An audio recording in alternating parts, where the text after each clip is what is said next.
شادی کی رات نہ جانے کیسے میرے کپڑوں میں آگ لگ گئی. سب نے مل کر آگ بجھائی. دیور نے الماری سے دیورانی کا جوڑا نکال کر دیا. میں پریشان حال تھی. جلدی سے دیورانی کے کپڑے پہنے اور نیند کی گولی کھا کر سو گئی.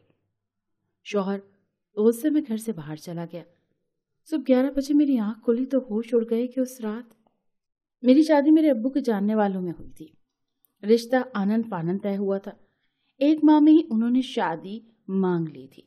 میں تو یہ سن کر بوکھلا کر رہ گئی تھی کہ ایسی بھی شادی کی کیا جلدی تھی کہ چند ماہ کا وقت بھی نہ دیا تھا. آج سے پہلے میرے سسرال والوں سے کوئی رابطہ نہیں تھا. دل میں کئی وسوسے تھے، مگر جب یہاں آ کر سب کی اپنائیت بھرا انداز استقبال کیا اور میں نے ان کی آؤ بھگت دیکھی تو دل ذرا مطمئن سا ہو گیا. میرا دیور پہلے سے ہی شادی شدہ تھا. اس کی شادی کو 2 سال بیت چکے تھے. میں عروسی جوڑے میں ملبوس پھولوں پر چلتی اپنے کمرے تک پہنچی تھی. بابر بھی میرے ساتھ ہی موجود تھے. چند رسموں کے بعد میری ساس نے سبھی مہمانوں کو کمرے سے نکال دیا اور مجھ سے چند باتیں کرنے لگی. میری اکلوتی دیورانی بھی وہیں موجود تھی. اس سے بات کر کے میں کافی ہلکا محسوس کرنے لگی. ان کے جاتے ہی میں نے ایک ستائشی نظر اس کمرے پر ڈالی جسے آج رات کی مناسبت سے دلہن کی طرح سجایا گیا تھا. حیا کی لالی میرے گالوں پر پھیلی ہوئی تھی. تبھی مجھے باہر سے شور شرابے کی آواز آنے لگی. یوں محسوس ہو رہا تھا جیسے کوئی لڑ رہا ہے. میری ساس انہیں چپ کروانے کی کوشش کر رہی تھی کہ گھر میں مہمان آئے ہیں. آج تمہاری بھابھی کی پہلی رات ہے اس گھر میں. خدارا چپ کر جاؤ. مگر بات تو جیسے بگڑتی ہی چلی جا رہی تھی. تبھی مجھے میری دیورانی کے رونے کی آوازیں آئیں. میرا دل کئی سوالوں میں گھر چکا تھا. ایسا بھی باہر کیا ہو گیا تھا کہ ایک تماشا سا برپا ہو گیا تھا. دکھنے میں میری دیورانی کافی معصوم سی لگ رہی تھی. اس وقت بھی ایک مردانہ آواز ہی تھی جس کا شور تھا. باقی سب یہی کہہ رہے تھے کہ چپ ہو جاؤ، کیوں بات کو بڑھا رہے ہو. میں نے چاہا کہ ایک دفعہ باہر جا کر دیکھوں، مگر اس وقت اس حلیے میں جانا مجھے مناسب نہیں لگا. ابھی تو مجھے آئے ہوئے 1 گھنٹہ بھی نہ گزرا تھا کہ کچھ دیر میں شور شرابے کے بعد خاموشی چھا چکی تھی. نہ جانے کس بات پر باہر شور اٹھا تھا. میں اندر سوچوں میں گھونگھٹ اوڑے گم تھی. تبھی مجھے کچھ جلنے کی بو آنے لگی. مجھے یوں محسوس ہوا جیسے کچھ میرے قریب بہت جل رہا ہے. میں نے نظریں اٹھا کر چاروں طرف دیکھا لیکن مجھے کمرے میں ایسا کچھ بھی نظر نہیں آیا. لیکن مجھے یہ محسوس ہو رہا تھا جیسے میرا بستر گرم ہو رہا ہے. پھر تو جیسے وہ گرمائش پل میں اتنی بڑھ گئی کہ میرے لیے بیٹھنا محال ہو گیا. میں جیسے پیچھے ہٹی آگ میرے بیڈ کے چادر پر بھی لگ چکی تھی. تبھی آگ کی ایک لپٹ بیڈ کے نیچے سے اٹھی اور بستر پر پھیلے میرے لہنگے پر اس کے شعلے گرنے لگے. میرے تو رونگٹے کھڑے ہو چکے تھے. میں حواس باختہ ہو کر چلانے لگی. مجھے کچھ سمجھ نہیں آ رہی تھی کہ آگ آئی کہاں سے تھی. میرا لہنگا جل رہا تھا. میں چیختی بستر سے اتر کر شور مچانے لگی. میرے شور کی آواز سن کر ایک جھٹکے سے دروازہ کھلا اور دیور اندر داخل ہوا. وہ کافی بوکھلایا ہوا تھا. میری ساس اور شوہر بھی بوکھلائے ہوئے وہاں تک پہنچے تھے. بستر پر لگی آگ اور میرا جلتا لہنگا دیکھ کر سب کے آسان خطا ہونے لگے. دیور نے جلدی سے اپنی گرم شال اتاری اور میرے پاس آ کر اس نے اس شال کی مدد سے لہنگے اور دوپٹے پر لگی آگ کو بجھا دیا. اسی چکر میں وہ میرے اچھا خاصا قریب آ چکا تھا. میری حالت اس وقت یہ تھی کہ میں خوف سے کانپ رہی تھی. پھر میرا شوہر بھی میرے پاس آ گیا. بوکھلاتے ہوئے لہجے میں میرا دیور بولا کہ آپ کو کچھ نہیں ہوگا بھابھی، آپ ڈریں مت، سب ٹھیک ہے. میں ڈر سے سہم کر رو رہی تھی. میری ساس مجھے سینے سے لگا کر چپ کروانے لگی. میرا شوہر بابر کچھ مہمانوں کے ساتھ مل کر بستر پر لگی آگ بجھانے میں کامیاب ہو چکا تھا. اگر وقت پر آگ نہ بجھتی تو نہ جانے کیا ہو جاتا. یہی سوچ کر میں مزید خوف میں ڈوب گئی. میری دائیں ٹانگ پر جلنے سے چھالے اٹھ گئے تھے. چند ہی لمحوں میں نہ جانے کیا قیامت ٹوٹ پڑی تھی. دیور فوراً بھاگ کر باہر گیا اور میرے لیے مرہم لے کر آیا. ساس بار بار خدا کا شکر ادا کر رہی تھی کہ کوئی بڑا نقصان نہیں ہوا اور بچ گئے. میری نظریں بار بار بابر کی جانب اٹھ رہی تھی جس نے سارے معاملے میں ایک بار بھی آگے بڑھ کر مجھے تسلی تک نہیں دی تھی. الٹا اکھڑا اکھڑا وہ ایک طرف کھڑا اس سارے نقصان کو دیکھ رہا تھا جو جلنے سے ہو چکا تھا. وہ میرا شوہر تھا اور اسے میری پرواہ تک نہ تھی. میری سمجھ میں یہ نہیں آ رہا تھا کہ آگ لگی کیسے تھی. یہی سوال باقی سب کے ذہنوں میں بھی تھا. تبھی میرا دیور رستم بولا کہ ہو سکتا ہے کسی بچے نے پٹاخہ وغیرہ پھینک دیا ہو جو آہستہ آہستہ جھلس کر اس آتش زدگی کی وجہ بن گیا. لیکن میرے کمرے میں جا بجا کینڈلز بھی جل رہی تھی. شاید انہی کی وجہ سے یہ سب کچھ ہوا ہو.